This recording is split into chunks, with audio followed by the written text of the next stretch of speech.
Livingston McLeod. Thank you, Mr. Speaker.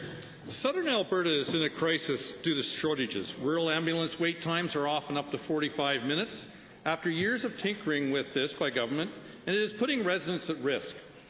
For a farmer who collapses in his field, a gardener experiencing sudden chest pain, or a senior in a facility, a half hour truly means the difference between life and death. To the Minister of Health, what are you doing to address this unacceptable government failure within Alberta's ambulance system?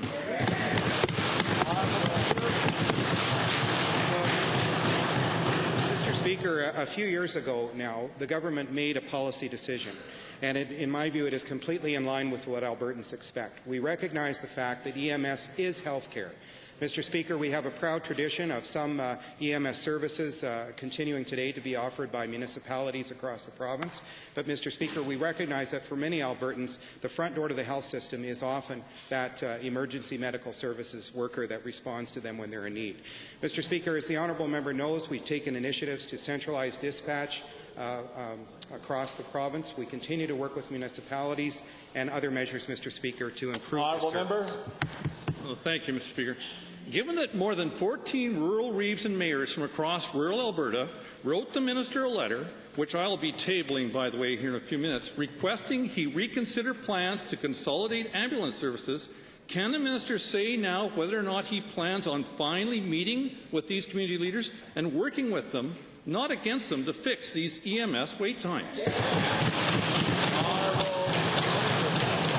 Mr. Speaker, I know the letter very well, and if the honourable member has studied the letter, he will also know that the majority of mayors who signed it have already consolidated their local dispatch service with the Alberta Health Services central dispatch system.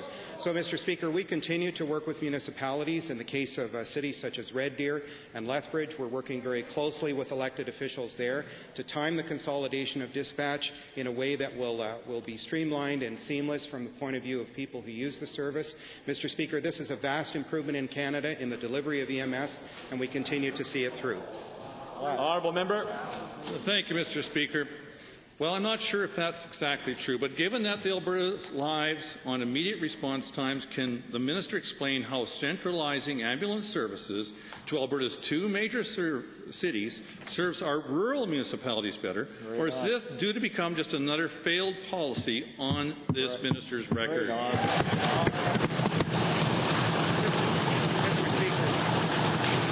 The initiative is around the centralization of the dispatch function, not all of the EMS services, Mr. Speaker.